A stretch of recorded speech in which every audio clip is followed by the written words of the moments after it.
एक दिन गौतम बुद्ध अपने शिष्यों के साथ एकदम शांत बैठे हुए थे। उन्हें इस प्रकार बैठे हुए देख शिष्य चिंतित हुए कि कहीं वह अस्वस्थ तो नहीं है। एक शिष्य ने उनसे पूछा कि आज वह मौन क्यों बैठे हैं, क्या शिष्यों से कोई गलती हो गई है? इसी बीच एक अन्य शिष्य ने पूछा कि क्या वह अस्वस्थ हैं, पर बुद्ध मौन रहे। तभी कुछ दूर खड़ा व्यक्ति जोर से चिल्लाया, आज मुझे सभा में बैठने की अनुमति क्यों नहीं दी गई है? बुद्ध आंखें बंद करके ध्यान मग्न हो गए। वह व्यक्ति फिर से चिल्लाया, मुझे प्रवेश की अनुमति क्यों नहीं मिली? इसी बीच एक उदार शिष्य ने उसका पक्ष लेते हुए कहा कि उसे सभा में आने की अनुमति प्रदान की जाए। बुद्ध ने आंखें खोली और बोले, नहीं, वह अछूत है, उसे आज्ञा नहीं दी जा सकती।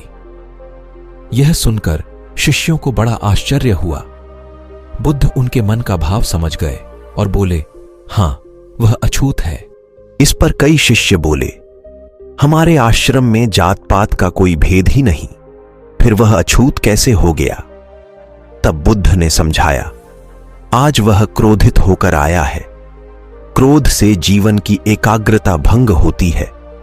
क्रोधी व्यक्ति प्राय इसलिए जब तक वह क्रोध में रहता है तब तक अछूत होता है। इसलिए उसे कुछ समय एकांत में खड़े रहना चाहिए।